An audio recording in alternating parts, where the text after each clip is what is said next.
और आपको इस कानून का विरोध करने की सबसे बड़ी आवश्यकता है। मैंने आपसे कहा कि आपको टैक्स भरना है, ये समस्या नहीं है, समस्या दूसरी है। आपकी ग्रॉस इनकम और नेट इनकम दोनों टैक्सेबल हो गई है और सरकार की नजर में है।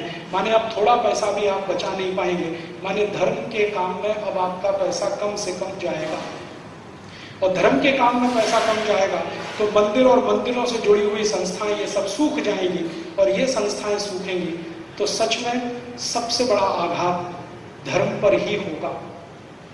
चाणक्य ने, महाराज जी, एक बहुत सुंदर वाक्य कहा है, धर्मस्य मूलम अर्थम, अर्थस्य मूलम कामम। धर्म के मूल में अर्थ है। अगर अर्थव्यवस्था ठीक नहीं है तो धर्म पालन नहीं होता। भूखे लोग मंदिर नहीं बनाते और भूखे लोग भजन भी नहीं करते। पेट भरा हुआ होना चाहिए, समृद्धि होनी चाहिए, तब मंदिर बनते हैं, तब मठ बनते हैं, संस्थाएं बनती हैं, धार्मिक काम होते हैं। तो अर्थ जितना मजबूत होगा धर्म उतना फैलेगा, अर्थ जितना कमजोर होगा धर्म उतना कमजोर होगा। भारत जब जब आर्थिक रूप से मजबूत था तो भारत की धर्म ध्वजा पूरी दुनिया में फैलती थी। भारत सोने की चिड़िया जब था तो भारत का धर्म दुनिया के 50 देशों में गया। बौद्ध धर्म गया, जैन धर्म गया, सनातन धर्म गया। और जब भारत आर्थिक रूप से कमजोर होने लगा तो भारत का धर्म भारत में सिमट गया और विदेशी धर्म भारत में घुस गया। ये इस्लाम भारत में आया वही समय जब भारत आर्थिक रूप से कमजोर हुआ। ईसाइयत उस समय आई भारत में जब भारत और ज्यादा कमजोर हुआ। आपका धर्म तो सिमट गया, विदेशी धर्म आप पर हावी हो गया और धीरे धीरे धीरे धीरे हावी होता चला जा रहा। और वो जो हावी होता चला जा रहा है अब आगे और हावी होने वाला है। एक स्लाइड में आपको और दिखाता हूं। मैं जो आपसे कहा ना international organisations are VAT free, वो प्रोविजन में आपको दिखाना चाहता हूं। ये नेक्स्ट एग्जेम्पशन, एग्जेम्पशन में क्या है? शुरू में तो दिया है sale by a unit in SEZ, special economic zone. सरकार ने हर राज्य में कुछ स्पेशल इकोनॉमिक जोन बनाए।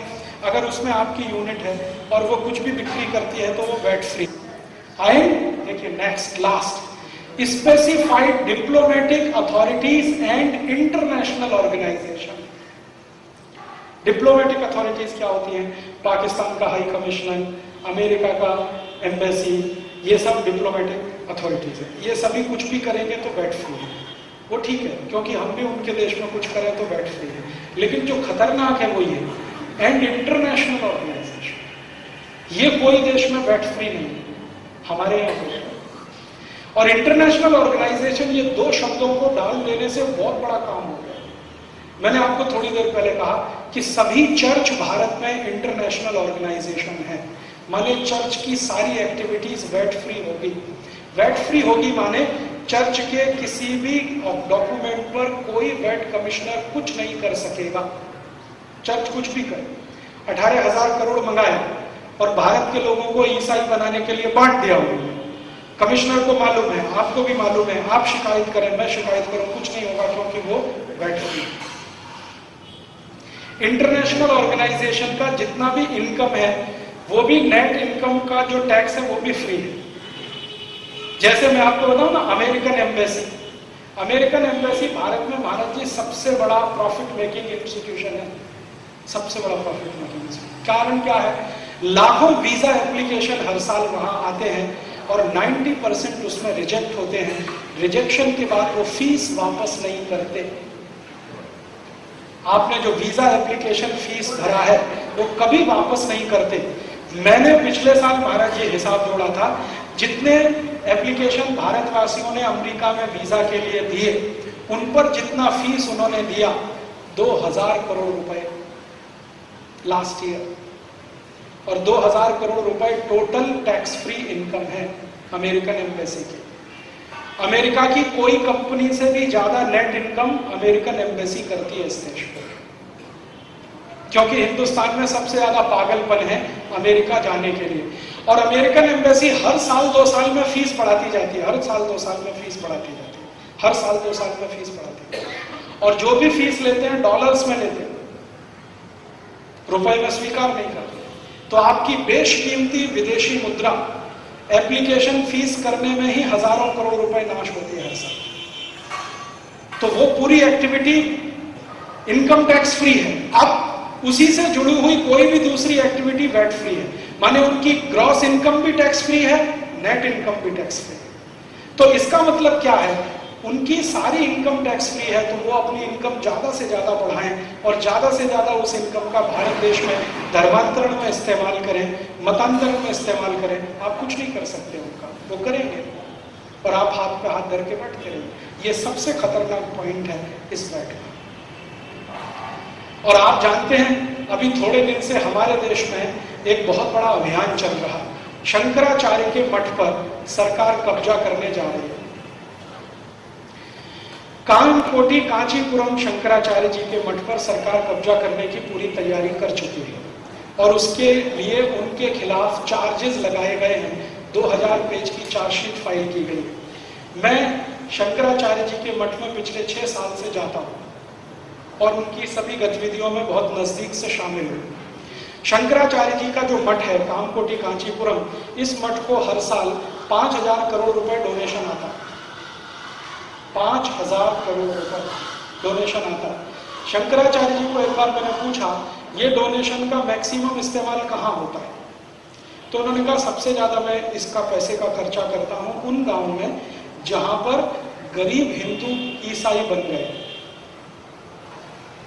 तो वो क्या कर रहे हैं, शंकराचार्य जी दक्षिण भारत के गांव में जो ईसाई बने हुए हिंदू हैं उनको वापस हिंदू बना रहे हैं, उसमें उनका सारा पैसा खर्च होता है। 5000 करोड़ हर साल वो खर्च करते हैं। मैंने एक दिन कहा शंकराचार्य जी को, ये तो बहुत बड़ी रकम है जो आप खर्च कर रहे हैं। तो शंकराचार्य जी ने कहा तुमको मालूम है ईसाई बनाने के लिए 18,000 करोड़ खर्च हो रहा है, मैं तो उसका 1/3 भी नहीं कर रहा। तो वो करते क्या है, गरीब आदिवासी विद्यार्थियों के लिए निःशुल्क स्कूल चलाते हैं और उन स्कूलों में भर्ती होने पर फिर हिंदू बनाते हैं। उनके लिए स्कूल के सब खर्चे करते हैं, किताब, कॉपी, पेंसिल, खाना पीना, कपड़े सब देते हैं। फीस भी वही भरते हैं। रहने का हॉस्टल का खर्चा भी शंकराचार्य जी का मठ करता है। और ऐसे 170 से ज्यादा स्कूल उनके चलते हैं तमिलनाडु, केरल, कर्नाटक, आंध्रा में, और धीरे धीरे बढ़ा रहे हैं। इसके बाद हॉस्पिटल चलते हैं। उन हॉस्पिटल में निःशुल्क चिकित्सा की जाती है ऐसे लोगों की जो गरीब हिंदू थे, आदिवासी हो गए हैं, वापस हिंदू बनने को तैयार है, उनकी वो निःशुल्क चिकित्सा कराते हैं। इस सब में खर्चा होता है। सरकार चाहती है वो सब बंद हो, क्योंकि जो क्रिश्चियन इंस्टीट्यूशंस हैं उनको ये बर्दाश्त नहीं, क्योंकि शंकराचार्य उनके सामने खड़े, अब आर पार की लड़ाई हो गई है। तो क्रिश्चियन इंस्टीट्यूशन का असर जैसे ही बढ़ा, मैंने सोनिया गांधी जिस दिन इस देश की सुपर प्राइम मिनिस्टर बनी, उसी दिन से ये षड्यंत्र शुरू हुआ।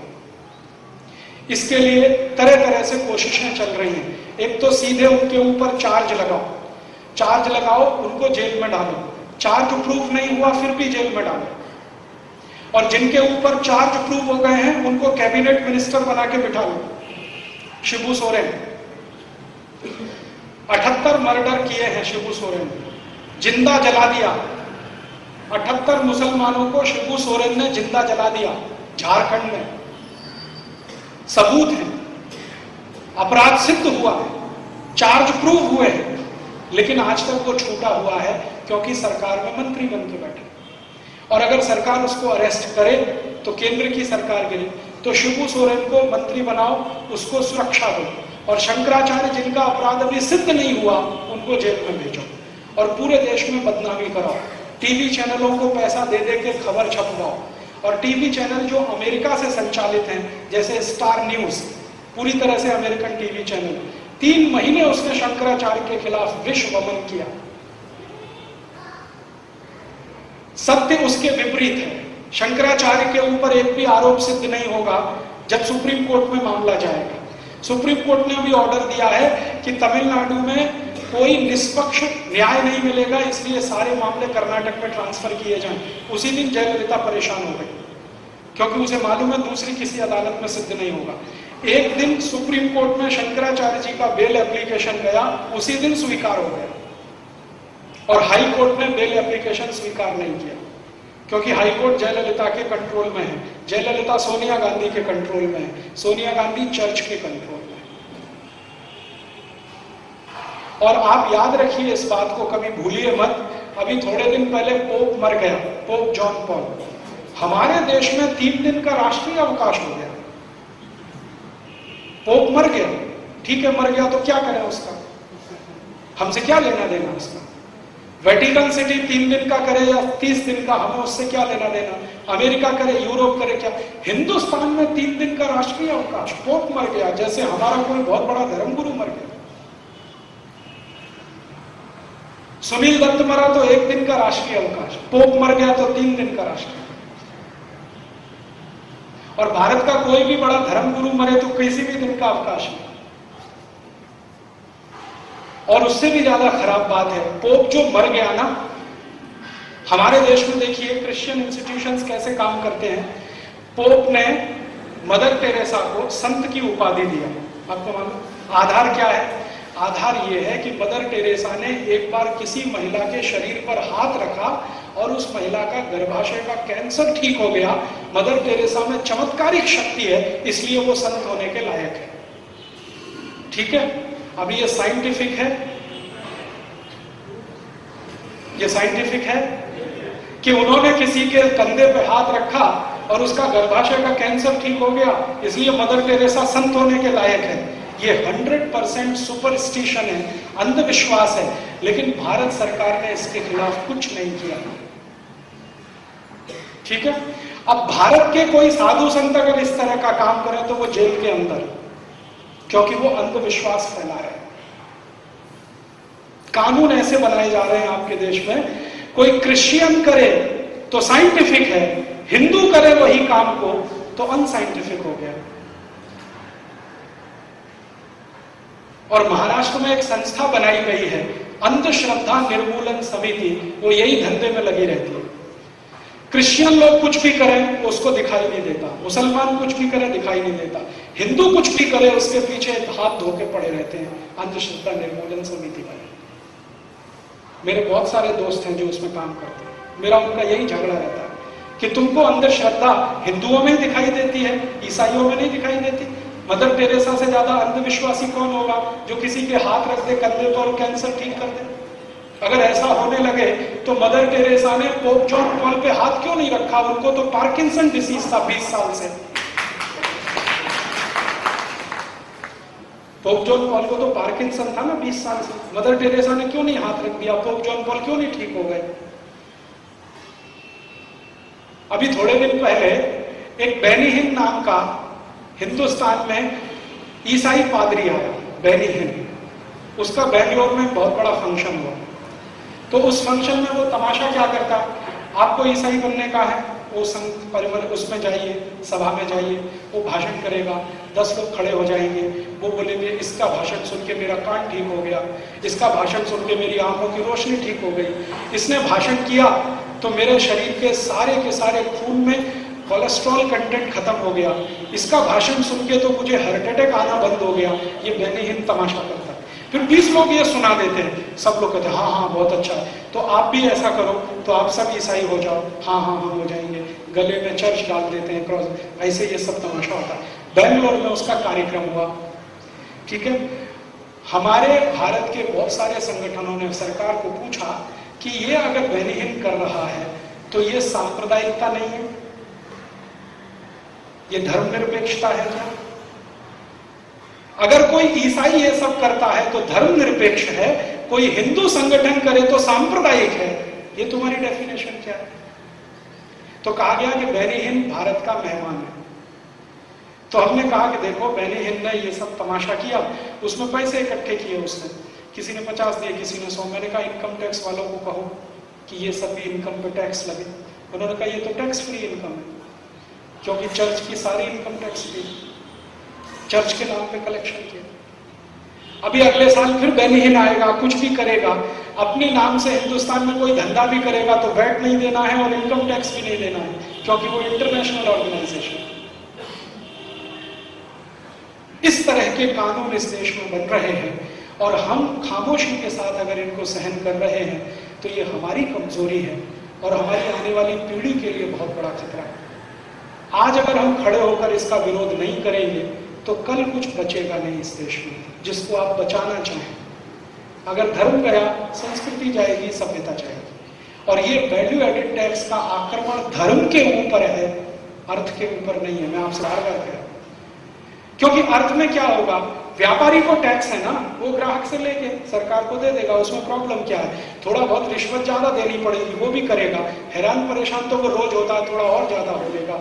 परेशानी सबसे बड़ी है कि ग्रॉस इनकम भी टैक्सेबल हो गई, अब नेट इनकम भी टैक्सेबल हो गई। सबसे बड़ा खतरनाक बिंदु ये है इसका माने टोटल इनकम सरकार की नजर में है। अब आप कुछ छोड़ नहीं सकते, छुपा नहीं सकते, बचा नहीं सकते। माने डोनेशन के लिए अब आपके पास पैसे नहीं बचेंगे, माने डोनेशन अब लगातार कम होंगे, तो धर्म का काम कम होता जाएगा, मंदिर बनने कम होंगे, मठ बनने कम होंगे, धार्मिक गतिविधि कम हो जाएगी। महाराज जी कहेंगे पैसा लाओ, आप कहोगे है ही नहीं, सरकार ने ले लिया टैक्स में, कहां से दें आप? महाराज जी चाहते हैं जैन स्कूल बने, आप कहेंगे पैसे ही नहीं है, जैन स्कूल बनेंगे कैसे? तो इसलिए आपको इसका विरोध करना बहुत आवश्यक है।